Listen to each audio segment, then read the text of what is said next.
What's up, everybody? So my good friend Austin over at Goosebumps Completionist started this tag called My Goosebumps Mount Rushmore, which is basically our top 4 Goosebumps books of all time. And I decided to do this, but I also wanted to put a little bit of a spin on it instead of just doing my basic, top 4 Goosebumps books ever. If I were doing that, all of my picks would probably be from the original 62 series.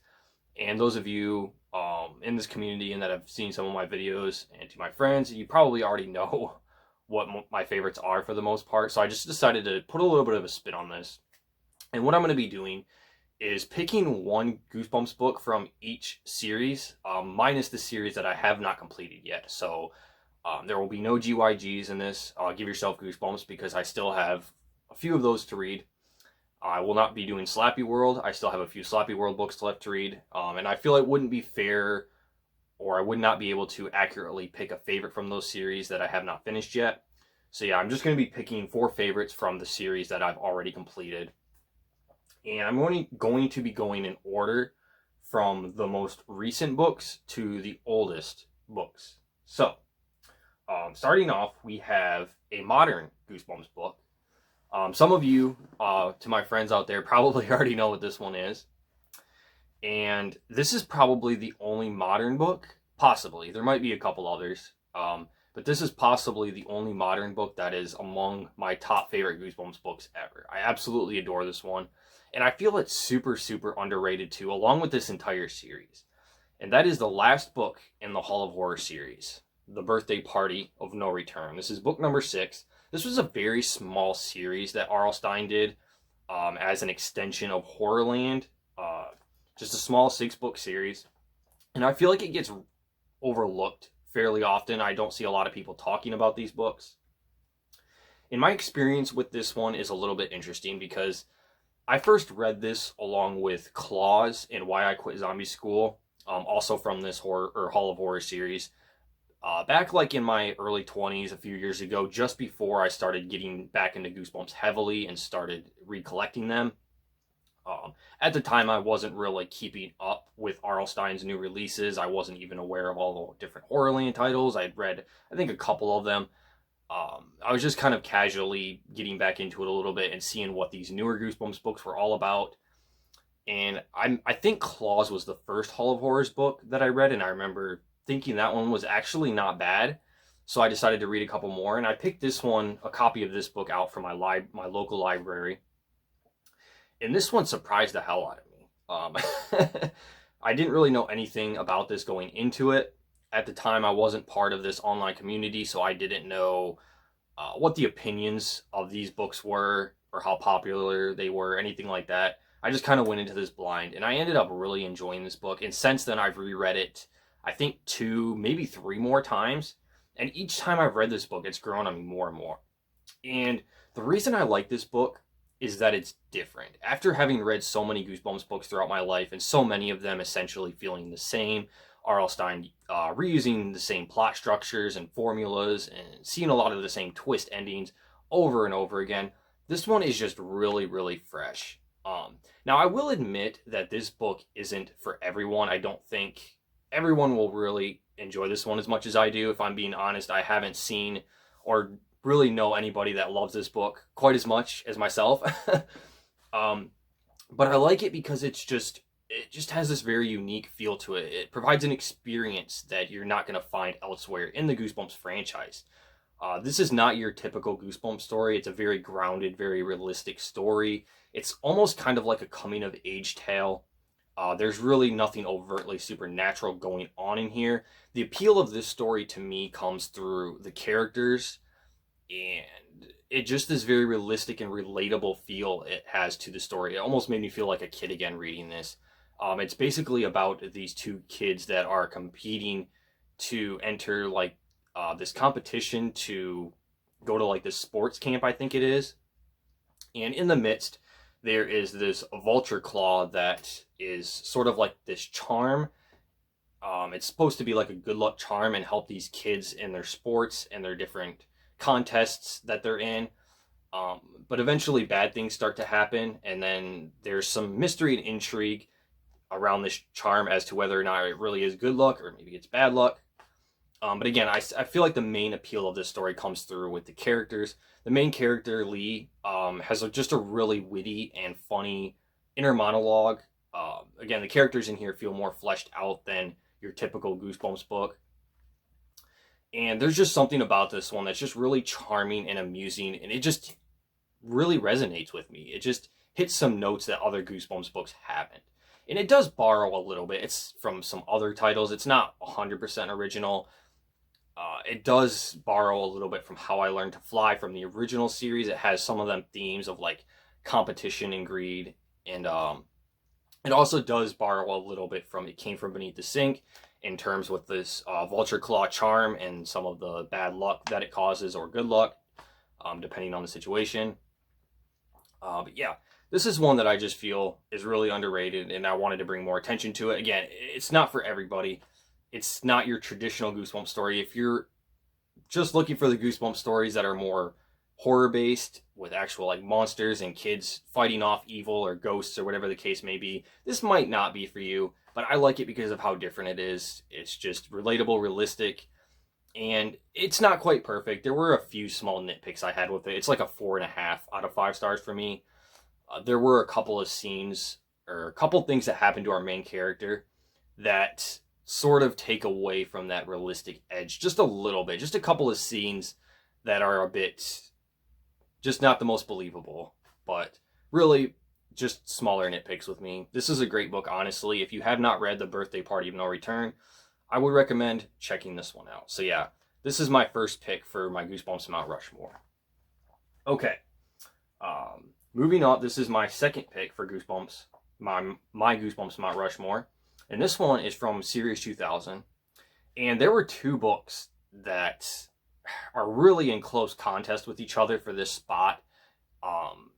For the spot of being like my favorite Series 2000 book. But I decided to go with this one because I feel like it's a little bit more solid overall and just generally more well written. And that is the third book in the Series 2000, Creature Teacher.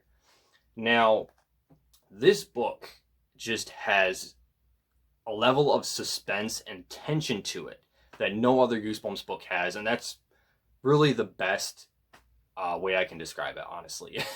This book just has a really nice blend of all the elements that R.L. Stine uses, like comedy, horror, just kind of goofiness, but also being really surprisingly intense and suspenseful at times. And he just gets that balance and blend of different elements perfect in this book, in my opinion.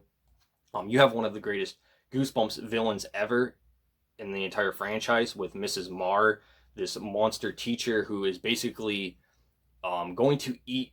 She eats, I believe, one kid a year or a semester or whatever, and whichever kid is failing and getting the worst grades and like is at the bottom of the list, she has this list of the students.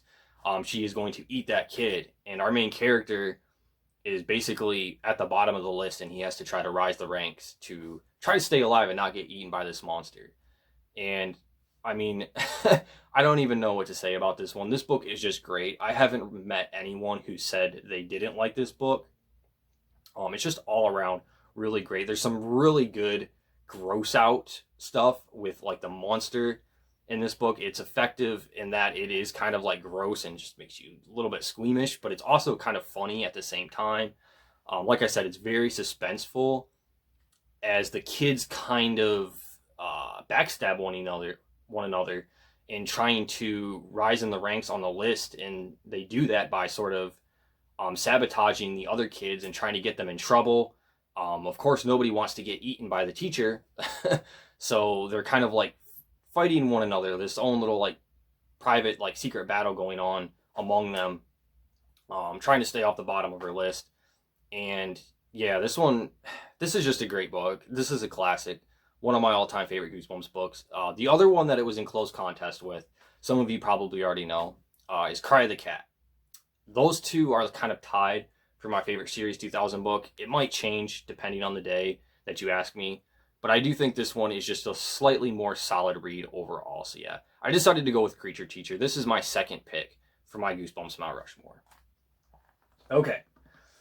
And my third pick for my Goosebumps Mount Rushmore is a book from the Tales to Give You Goosebumps series. and that is book number 2, More Tales to Give You Goosebumps. Now, the first 3 Tales to Give You Goosebumps books are all really, really solid in my opinion. I almost actually considered putting number 3 on this list, or instead of number 2. There's like one story in each of the first 3 books that I don't really care for that much, and the rest of them I enjoy. I think they're good to great. And this one is no exception. The Tales to Give You Goosebumps books, I feel like this is another series that it's a little bit overlooked. I don't see a lot of people reviewing this online, not a lot of people discussing this series, and I think it's really good, honestly. Now, a lot of these tale stories, most of them are ghost written. I'm not sure to what extent, if R.L. Stine, again, kind of like with the other series that were ghost written, the Give Yourself Goosebumps, Ghost of Fear Street. I'm not sure if R.L. Stine provided these authors that contributed to this with like titles or notes to follow, or if the ghostwriters had a little bit more creative freedom. But either way, these tale stories are great. There's 10 stories in each of these books. They're all about 10 pages long, or like 10 to 15 pages long, I think. And they're just so much fun, honestly. You get really unique ideas with these stories. And my favorite stories in this one are The Werewolf's First Night, the very first story in the book. Let me show you the table of contents real quick so you can see what stories are in this one. Hopefully it's coming into focus. The Werewolf's First Night is one of my favorite stories in this book, and I can't really talk about these too much without spoiling anything. So I guess I'll just go through like what my favorite stories are. The Werewolf's First Night. The Cat's Tale is a really great story. It's basically a shortened version of Cry of the Cat from Series 2000. Poison Ivy is great. That one is just a really fun and unique story about killer Poison Ivy, basically. P.S. Don't Write Back is a really great and creepy sort of like camp story. Yeah, this book is really, every story in here is good. Shell Shocker is one of the best. Shell Shocker is one of the best tale stories, hands down. And yeah, I don't know. Again, I can't really talk about these too much without spoiling them because of how short they are.